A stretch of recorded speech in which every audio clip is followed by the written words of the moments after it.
Hola a todos, hoy es domingo, 12 de julio de 2026, y estoy aquí para hablar de lo que está pasando en el estrecho de Hormuz. Como sabéis, anoche hubo un enfrentamiento entre Irán y Estados Unidos en el estrecho, y ambos lados se atacaron. ¿Y cuál fue la razón principal?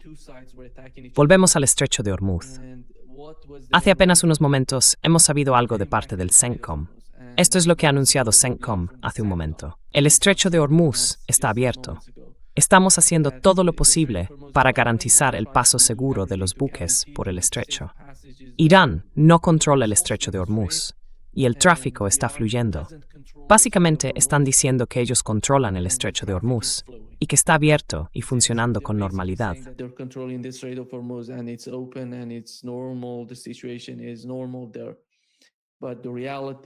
La situación allí parece normal, pero la realidad, por supuesto, es totalmente la contraria. Si miramos ahora el estrecho de Hormuz, no hay ningún barco cruzando el estrecho.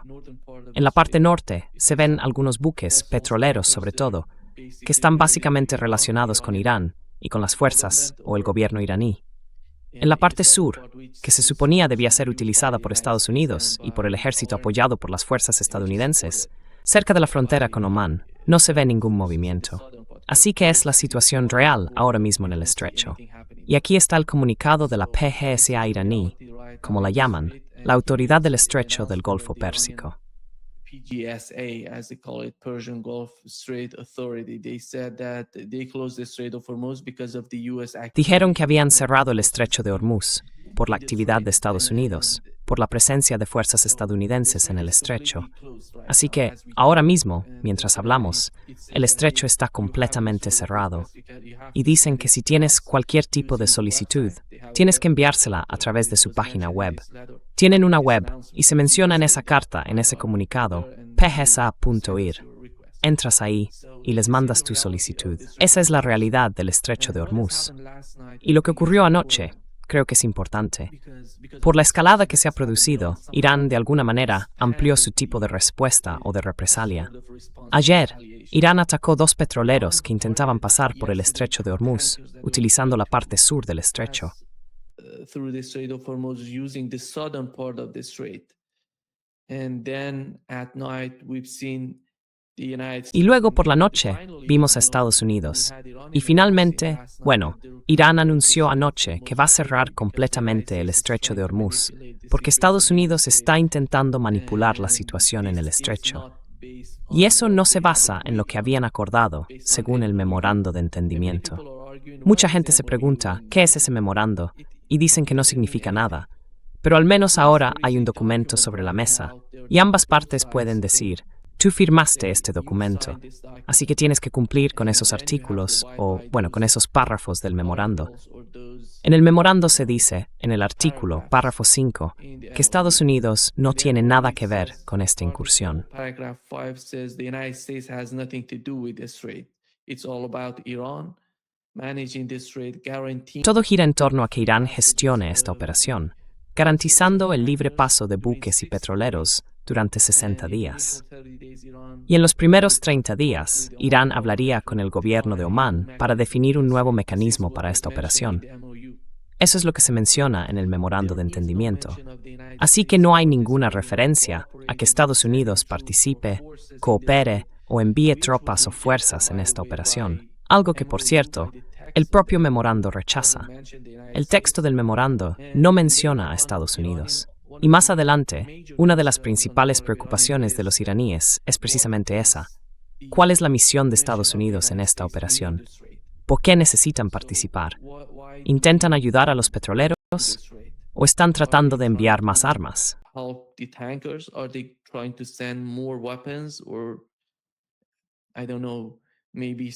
O no sé, quizá algunos, ya sabes, algunos dispositivos de guerra electrónica que básicamente están usando contra Irán. Y eso es demasiado difícil para los iraníes de verificar, de comprobar si Estados Unidos está, de alguna manera, penetrando en el estrecho de Hormuz desde la parte sur.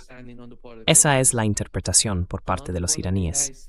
Por parte de Estados Unidos, todo gira en torno a mantener abierto el estrecho de Hormuz, porque el país está bajo una enorme presión debido a sus reservas de petróleo.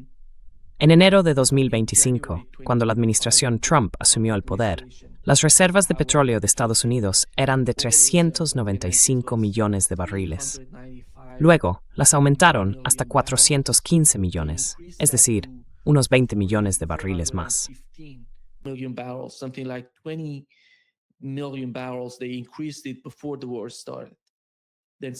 Lo aumentaron antes de que empezara la guerra.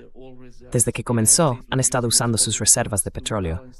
Estados Unidos también estaba utilizando sus reservas para equilibrar el mercado. Esta es una de las principales preocupaciones del gobierno de Trump.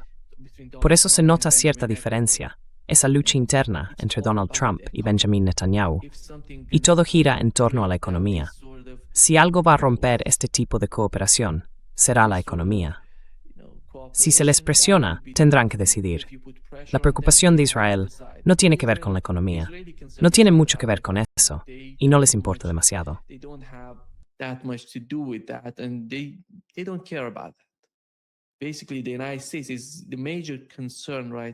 Básicamente, en Estados Unidos, la gran preocupación ahora mismo es el mercado global, y tiene que ver con el diésel, con el combustible para aviones. Lo necesitan con urgencia, porque están usando las reservas de petróleo. Y desde que empezó la guerra, el 28 de febrero, se redujeron en 95 millones de barriles. Es enorme, enorme. 95 millones de barriles en menos de 2 o 3 meses. Es muchísimo. Imaginemos la guerra en Ucrania. La guerra en Ucrania empezó en febrero de 2022 y pensábamos que iba a terminar en 6 meses. Y hoy seguimos hablando de la guerra en Ucrania, con los ucranianos resistiendo y los rusos avanzando. Esta es la realidad de la guerra. Es algo muy cambiante. No se puede predecir. This is the reality of war. It's so fluid. You cannot predict. You cannot see what's going on. What's going to No se puede ver lo que está pasando, ni lo que va a venir la próxima semana o el próximo mes. Esta es la realidad. Así de claro, la lucha continúa. Estados Unidos, de alguna manera, está intentando predecir o estabilizar el mercado del petróleo. Si Irán insiste en su política en el estrecho de Hormuz, eso significa que en los próximos 3 meses, si suponemos que Estados Unidos quiere seguir con la guerra contra Irán, este tipo de represalias ya no tiene sentido para los iraníes. O lo vas a abrir, teniendo en cuenta todos esos párrafos del memorando de entendimiento, o lo vas a cerrar por completo, totalmente, sin ninguna de esas condiciones mencionadas en el acuerdo. Así es como Irán se está mostrando ahora.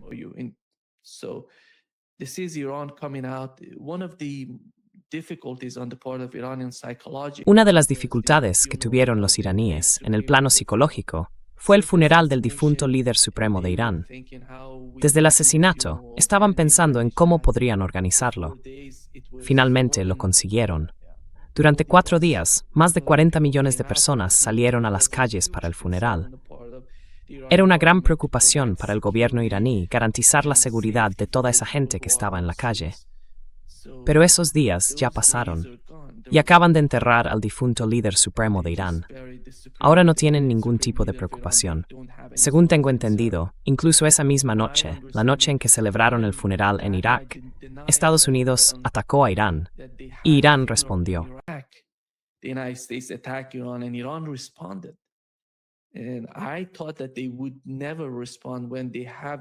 Y yo pensé que nunca responderían cuando tuvieron el funeral en Irak. Eso demuestra lo grave que es la situación en las calles para los iraníes. Ahora mismo ya no tienen el problema del funeral. Todo eso ha terminado en Irán y están volviendo a la guerra. Y todos los sistemas de defensa aérea, por lo que he oído y visto en los medios persas, están preparados para contraatacar, desde el norte de Irán, desde el este, el sur y el centro del país. Básicamente, los principales objetivos de los cazas estadounidenses en el sur. Todos están listos para una guerra test.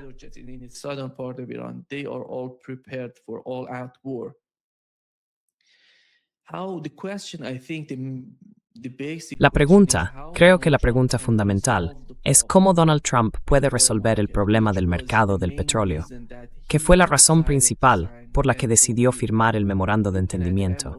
Si miramos el documento, todos los artículos tratan de que Estados Unidos haga esto, haga aquello, controle a Israel, controle, ya sabes, que no ataque a Irán, que respete la soberanía de Irán.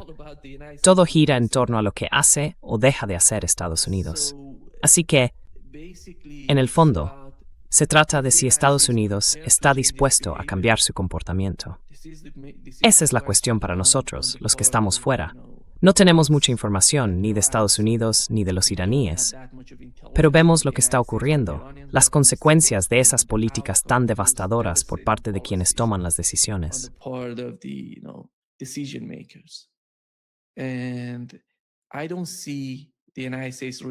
Y no veo que Estados Unidos vaya a resolver el problema del mercado del petróleo en un futuro cercano, con los combates que siguen y siguen.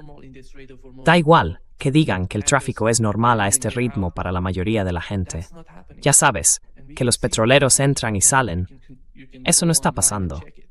Y se puede ver, cualquiera puede meterse en Internet y comprobarlo.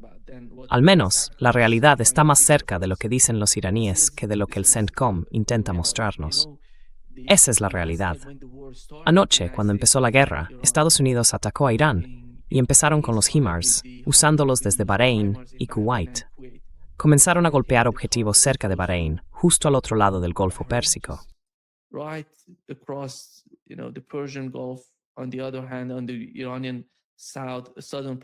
Por otro lado, en el sur de Irán, en la parte meridional del país, atacaron objetivos en Bandar al-Dahir y en otras zonas de la región. Y luego hemos visto a cazas estadounidenses golpear algunos objetivos en Bandar Abbas. Hay un tipo en Internet que dice que, como Bandar Abbas significa, el ministro de Exteriores iraní es Abbas Araghchi, pues este iraní decía que parece que los estadounidenses sienten que Bandar Abbas pertenece a Abbas Araghchi, que por eso, cada vez que nos atacan aquí en Bandar Abbas, hacen bromas. Pero se nota la realidad de lo que está ocurriendo ahora mismo entre las dos partes. Los ataques no fueron tan fuertes. Los ataques en la zona sur de Irán.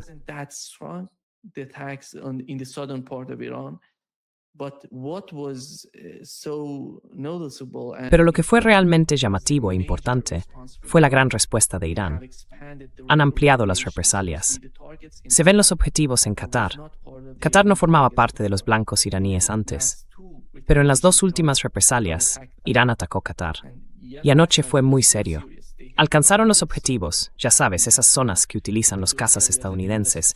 Atacaron esas áreas. Destrozaron, parte de la base aérea estadounidense en Qatar. En las primeras horas, el gobierno qatarí dijo que habían interceptado todos los misiles. Pero eso no se puede ocultar. No se puede decir que no pasó, porque mucha gente escuchó, grabó o filmó lo que estaba ocurriendo en Qatar. Hubo enormes explosiones en Qatar. Así que ese fue el caso de Qatar. El único país que no fue atacado anoche fue Arabia Saudí.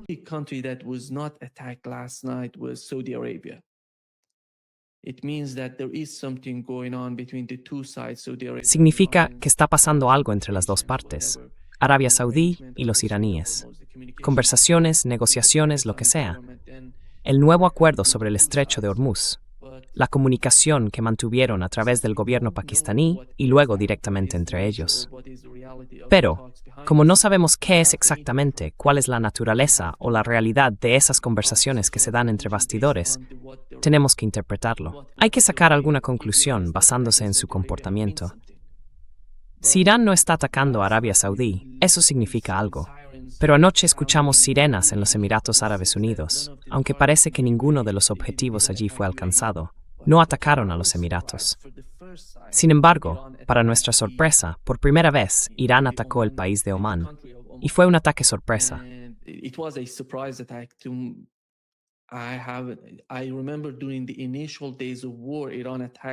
Recuerdo que, en los primeros días de la guerra, Irán atacó 1 o 2 petroleros cerca de la frontera o del puerto de Omán. Así que el ataque de anoche fue muy importante, una advertencia para el gobierno omaní.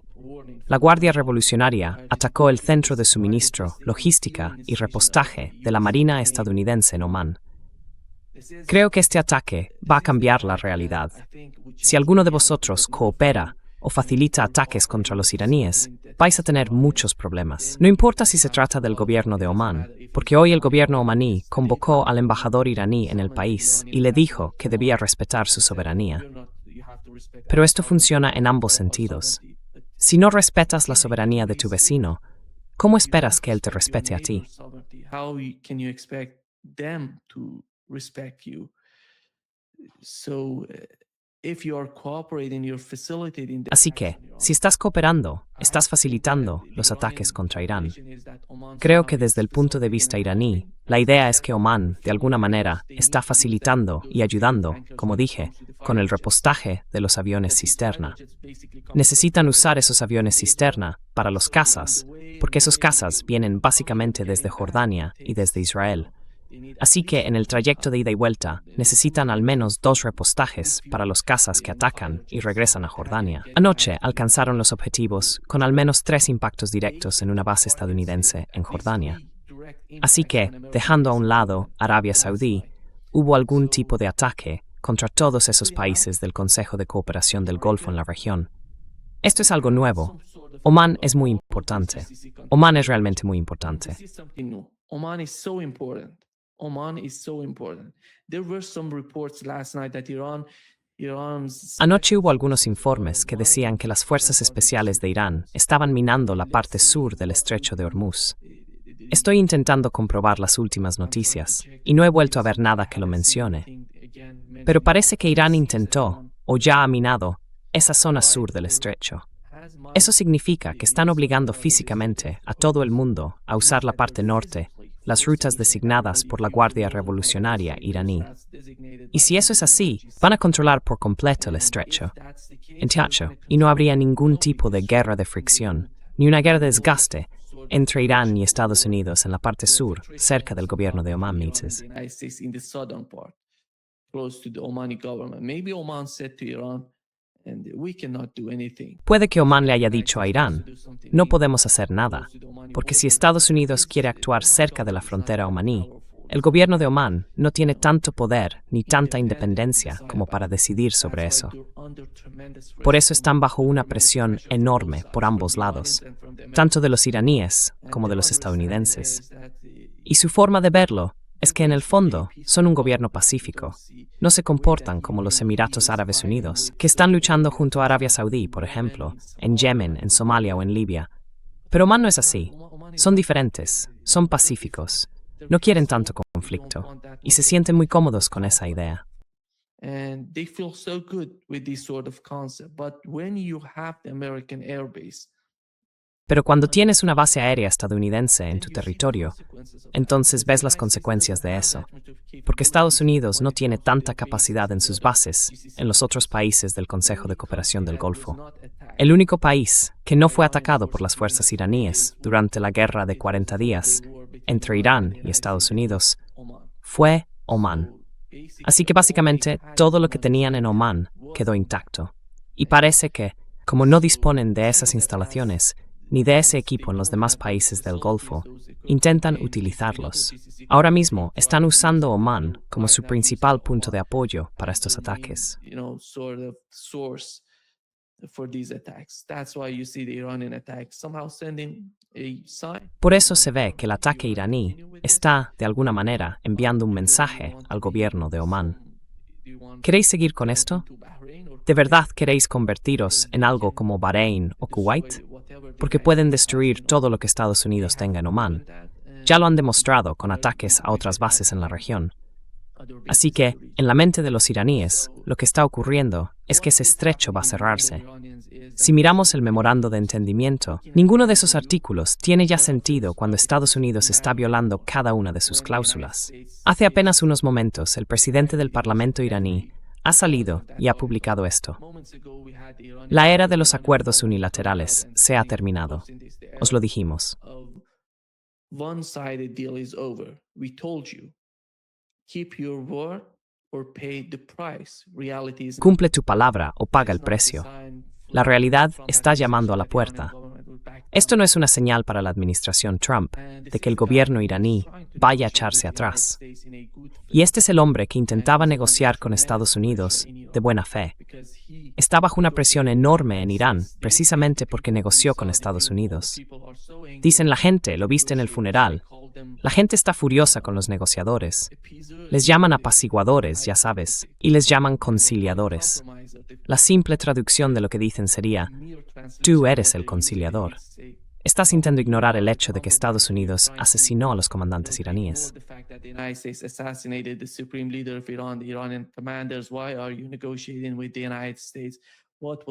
¿Por qué están negociando con Estados Unidos? ¿Cuál fue el resultado? Esas son las preguntas de quienes no están dispuestos a negociar con Estados Unidos. ¿Por qué tenemos que hacerlo? No hay ningún indicio en la historia de que Estados Unidos negocie de buena fe. Y ese es su argumento. Por eso están presionando a estas personas, al ministro de Asuntos Exteriores iraní, al gobierno iraní y al presidente del Parlamento iraní, que fueron los principales negociadores por parte de Irán. Todos ellos, bueno, esa es la realidad en Irán. Y creo que, con el paso del tiempo, Irán siente que Estados Unidos, de alguna manera, incluso con estas personas que intentan negociar, que tratan de llegar a algún entendimiento, está demostrando que no hay forma de que cumpla ningún acuerdo.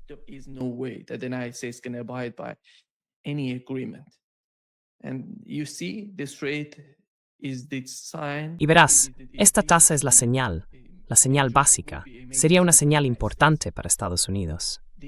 La comprensión, en términos económicos, geopolíticos y diría también militares del Estrecho de Hormuz, demuestra cada día que pasa que la única solución para el conflicto actual es el Estrecho de Hormuz. No es la guerra en Líbano, no es la guerra en Gaza, es el Estrecho de Hormuz.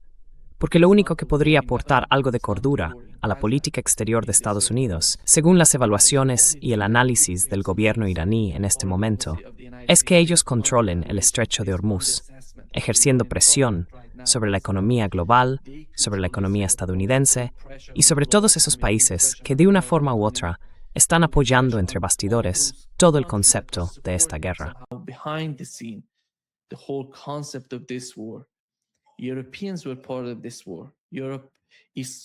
Los europeos formaron parte de esta guerra.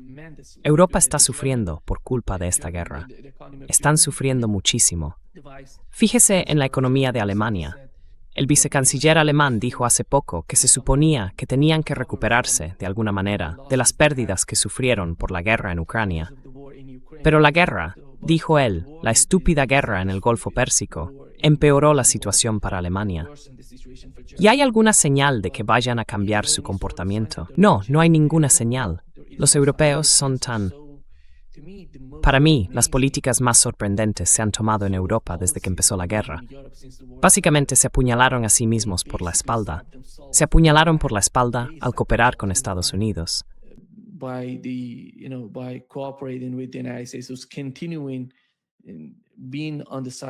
Seguía estando del lado de Estados Unidos después del sabotaje del gasoducto Nord Stream. Estoy hablando del gobierno alemán.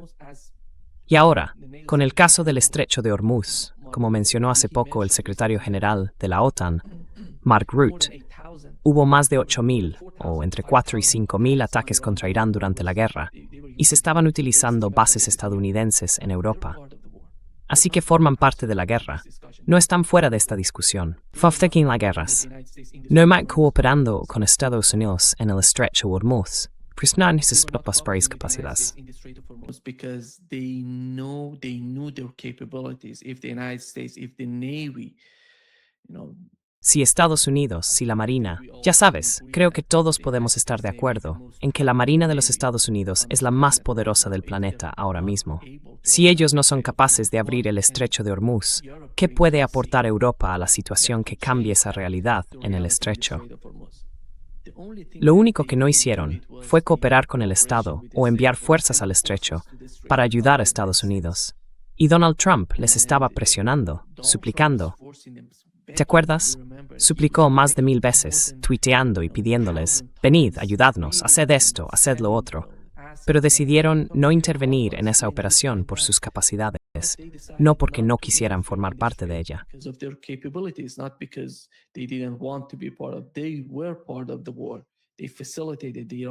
Formaban parte de la guerra, facilitaron los ataques estadounidenses contra Irán. Y por desgracia, su economía sufrió el impacto de la realidad del Estrecho de Hormuz. Así que ahora tienen 2 heridas. Esas 2 heridas están sangrando y destruyendo sus economías. Una de ellas está en Ucrania, a la que apoyan al 100%. No quieren dar marcha atrás. Hacen bromas diciendo que Ucrania está ganando, que Ucrania hace esto y lo otro, porque usan drones. Están atacando las instalaciones petroleras en Rusia, y eso es enorme. Y Donald Trump dice que a Ucrania le va muy bien ahora. Pero, seamos sinceros, miremos a Ucrania hoy. Tenemos que entenderlo. Veamos cómo era Ucrania antes de que empezara esta guerra, y cómo es Ucrania hoy. Look at what Ukraine was before this war started and what Ukraine is today. A country that had something like 50 million people right now is Un país que tenía unos 50 millones de habitantes, ahora tiene menos de 20 millones. ¿Eso es ganar?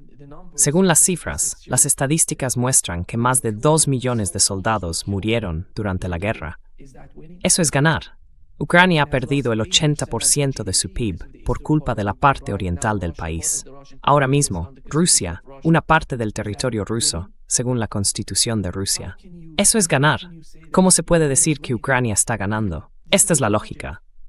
Digo esto para que se entienda que la gente que dirige todo esto no es lógica ni racional. Cuando dicen que Ucrania está ganando, mientras Ucrania ha sido destruida, devastada, tanto militar como económicamente, si Rusia toma Odessa y desconecta a Ucrania del Mar Negro, será el fin de Ucrania. Ukraine from the Black Sea, that's the end of Ukraine. It's going to be a little isolated area. Va a ser una zona un poco aislada, totalmente controlada por Rusia. ¿Van a formar parte de la Unión Europea? No. La Unión Europea ya no existe como tal. La Unión Europea, hay muchas diferencias, muchos problemas dentro de la propia Unión, y que Ucrania se una a la Unión Europea va a ser un gran problema para ellos, sobre todo en lo económico. Y en cuanto a seguridad, economía, en fin, en todo, en absolutamente todo. Ucrania se está convirtiendo en un agujero negro, y el tipo, Zelensky, parece que se ríe junto con Donald Trump. Dijo que Trump le preguntó si iba a ir a Rusia para hablar con el presidente ruso. Y él respondió, no voy a ir allí, porque Moscú no es segura por culpa de los drones ucranianos. Moscow is not safe because of the Ukrainian drones. ¿De verdad? Is that a joke? You destroyed your own country. Eso es una broma. Has destruido tu propio país. Allí no queda nada, lo que antes llamábamos Ucrania, antes de que empezara esta guerra. Había gente allí, y ahora mismo ni siquiera los propios ucranianos quieren volver. Europa está obligando a los ucranianos a regresar a Ucrania, pero no van a volver, porque allí no hay nada. Estados Unidos está pagando todo junto con los europeos. Los sueldos de esos funcionarios en Ucrania se pagan con fondos que vienen de Europa y de Estados Unidos, básicamente préstamos. Y ya sabes, el país está endeudado. The country is in debt. And they're gonna, if the war stops today, Y van a tener que hacerlo. Si la guerra terminara hoy, en los próximos 50, 100 años, van a tener que pagar. Tienen que devolver lo que recibieron de Europa, de Estados Unidos. ¿Qué significa eso? Significa que esos recursos naturales, en la parte occidental de Ucrania, que están siendo ocupados, van a quedar en manos de esos oligarcas de Europa y de Estados Unidos, y van a exprimir todo lo que puedan de Ucrania. Así que básicamente, nada va a ayudar a Ucrania. Esa es la realidad de Ucrania. Y ahora, hablando del Golfo Pérsico, ¿espera usted algún tipo de pensamiento racional en lo que respecta al Estrecho de Hormuz? do you expect any sort of rational thinking when it comes to the Strait of Hormuz?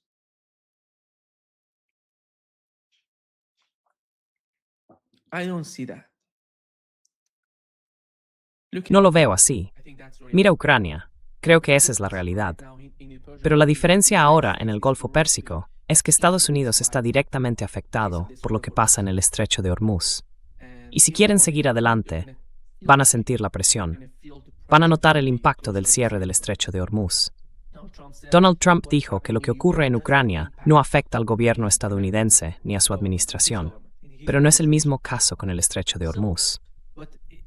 Si decide volver a la guerra, nada va a cambiar. ¿Recuerdas los 95 millones de barriles que se usaron para equilibrar el mercado en los últimos meses, después de febrero? Usaron esos 95 millones de barriles para controlar el mercado. Imagina que intentaran continuar con esta guerra. Eso es imposible para Donald Trump. Imagine if they try to continue this war. That's impossible for Donald Trump. The midterm election is coming. The situation is getting more complicated. Se acercan las elecciones de mitad de mandato. And la situación en Estados Unidos se está complicando cada vez más. Y creo que, con esta pelea que no para, este toma y daca constante, hay que pensar qué pasaría esta noche si Estados Unidos atacara a Irán y cuál sería la respuesta iraní. Yo diría que van a escalar el conflicto.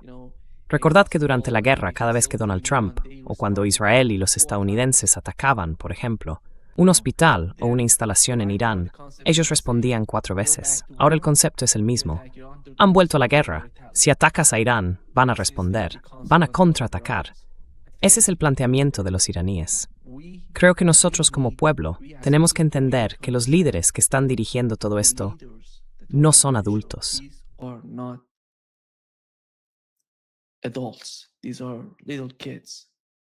Son niños pequeños. Y todas estas políticas, es increíble.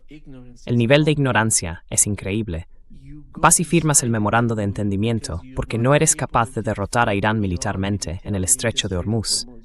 Por eso estás, ya sabes, suplicando a los europeos que cooperen, suplicando a todo el mundo, incluso a Donald Trump. ¿Recuerdas que Donald Trump fue a China a pedirles que ayudaran a Estados Unidos en el estrecho de Hormuz, al menos ejerciendo presión política sobre los iraníes? ¿Y cuál fue la respuesta de China? No, ese no es nuestro problema, porque ellos están sacando su petróleo del estrecho de Hormuz. No tienen ese problema. Rusia tampoco es un problema para Rusia ni para China. Por eso no están ayudando a Estados Unidos. ¿Y quién está sufriendo por esto? ¿Japón? ¿Corea del Sur? ¿Van a ayudar militarmente a Estados Unidos? No. No hay ninguna señal. Ellos tienen sus propios problemas en su región. No quieren venir a Asia Occidental. Conocen la realidad de Asia Occidental. Saben lo que significan esas políticas de guerras interminables en Asia Occidental. Puede que estén bajo la influencia de Estados Unidos en su política exterior, pero no son tan ingenuos como para involucrarse en Asia Occidental. Tienen sus propios problemas. ¿Y quién va a ayudar a Estados Unidos? El único gobierno dispuesto, el único que estará encantado de ayudar a Estados Unidos a reanudar la guerra, es Israel. ¿Y cuál es la agenda de Israel? Crear caos en Oriente Medio, generar problemas, nuevos problemas, aumentar las tensiones entre Irán y los Estados Árabes y con los países del Consejo de Cooperación del Golfo, entre Arabia Saudí y los Emiratos Árabes Unidos. En definitiva, provocar caos.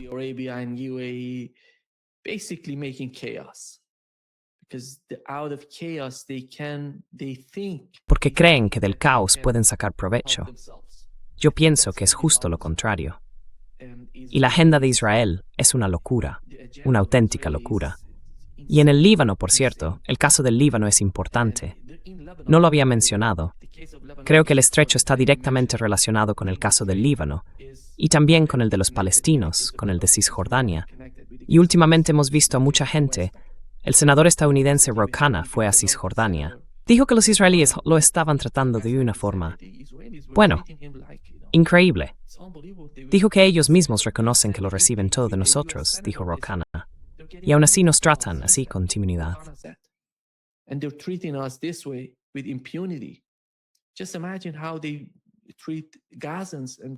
Imagina cómo tratan a los gazatíes y al pueblo palestino. Es lo mismo. No solo en Gaza, también en el sur de Siria. Assad ya no está. Hay un nuevo gobierno, y antes él contaba con el apoyo de Irán y de los actos de resistencia. Pero ahora el problema es el nuevo gobierno, este grupo llamado HTS, que está respaldado por Turquía. Así que lo único que ha pasado tras la caída de Bashar al-Assad es que han sustituido a Irán por Turquía. Y ahora quieren enfrentarse a Turquía. Un país con 8 millones de habitantes quiere luchar contra 2 grandes potencias de Asia Occidental. Turquía tiene 84, 85 millones de personas. Es un país con una gran capacidad militar, económica y geopolítica. Un país muy importante en Asia Occidental.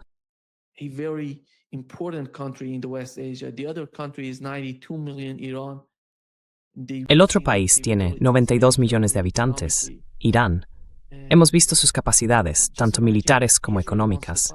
Y solo imagina, Israel quiere enfrentarse a estos dos países porque siente que no pudo cumplir sus objetivos en Gaza, en Cisjordania, en Líbano o en Siria, precisamente por culpa de estos dos países.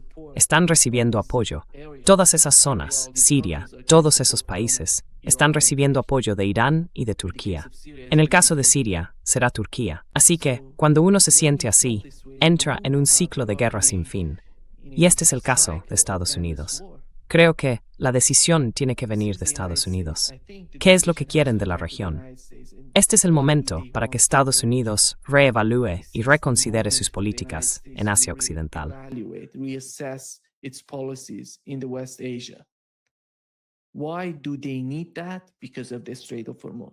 ¿Por qué lo necesitan? Por el estrecho de Hormuz. Todo gira en torno a la economía. Todo tiene que ver con la economía.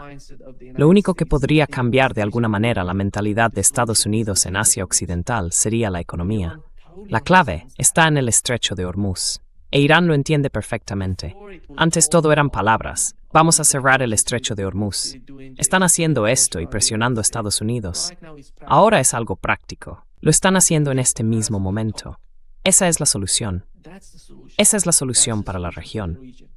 Creo que la clave para los gazatíes, para los palestinos, para la gente del Líbano que ha sufrido, el ministro de Defensa israelí dijo ayer que que destruyeron las aldeas del sur del Líbano. Esas aldeas antiguas, la mayoría de ellas históricas.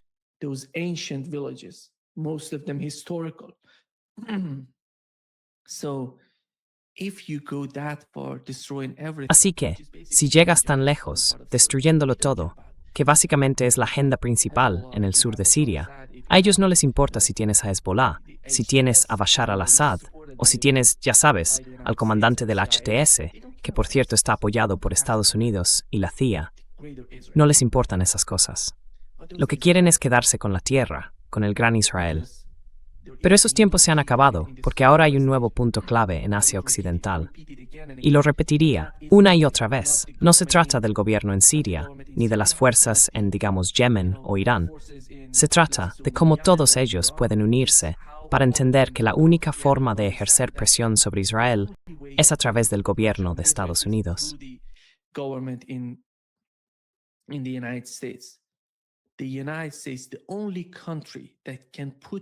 Estados Unidos, el único país que puede ejercer presión sobre Israel, es Estados Unidos, en lo militar, en lo económico y en lo geopolítico, en mi opinión.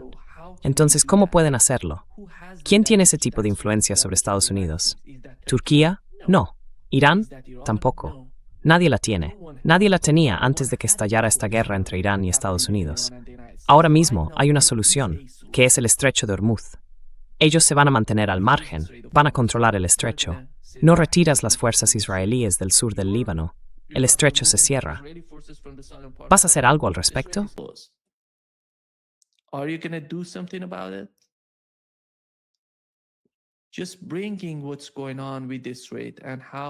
Solo quería comentar lo que está pasando con este estrecho y cómo, desde el punto de vista económico, geopolítico y militar, Irán y los actos de resistencia pueden ejercer presión sobre Estados Unidos para que cambie sus políticas, sobre todo en lo que respecta al apoyo a Israel.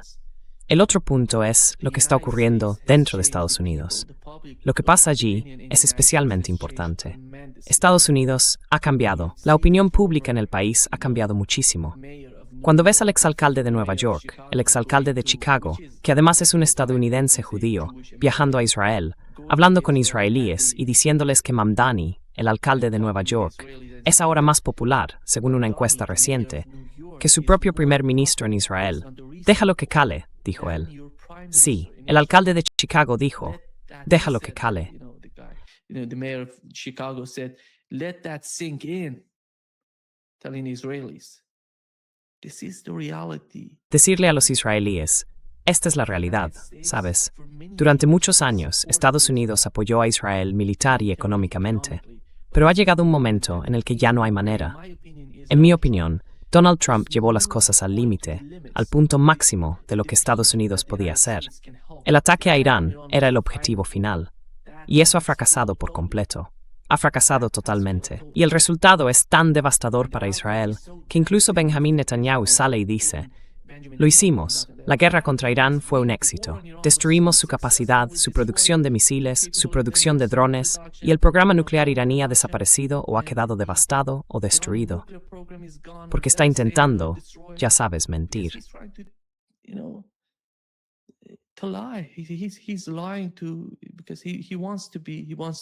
Miente porque quiere seguir en su puesto en Israel. Está luchando por eso. La principal prioridad de Benjamín Netanyahu es mantenerse en el poder, porque el día que lo aparten de su cargo, va a acabar en la cárcel. Y tenemos que entender lo grave que eso es para él, para Benjamín Netanyahu, el hombre con más poder en Israel. Es algo muy serio para él. Y en Estados Unidos, con los cambios que están ocurriendo allí, creo que incluso esos sionistas que apoyaban la agenda sionista en Estados Unidos están llegando al punto de decir que este no es el camino. Uno de ellos, el otro día en la CNN, decía: soy un sionista liberal. ¿Qué significa eso? I am the liberal Zionist. What does that mean? Means that I am Zionist, but I'm liberal. I'm not. Significa que soy sionista, pero liberal. No apoyo lo que está haciendo Benjamín Netanyahu. Incluso aquellos que todavía se llaman a sí mismos sionistas no están de acuerdo con lo que Netanyahu está haciendo en Cisjordania. Así que no se lo van a imaginar. Por un lado, puede parecer que Israel está ganando, haciendo esto y aquello, pero en realidad Israel está perdiendo. Cuando la opinión pública cambia de forma tan profunda en Estados Unidos, eso significa mucho. Porque mucha gente se pregunta, ¿por qué tenemos que sacrificar nuestra economía por lo que pasa en el estrecho de Hormuz? ¿Qué está ocurriendo allí? ¿Qué quiere Irán? Quieren que Israel detenga la guerra contra el pueblo libanés, contra el pueblo palestino.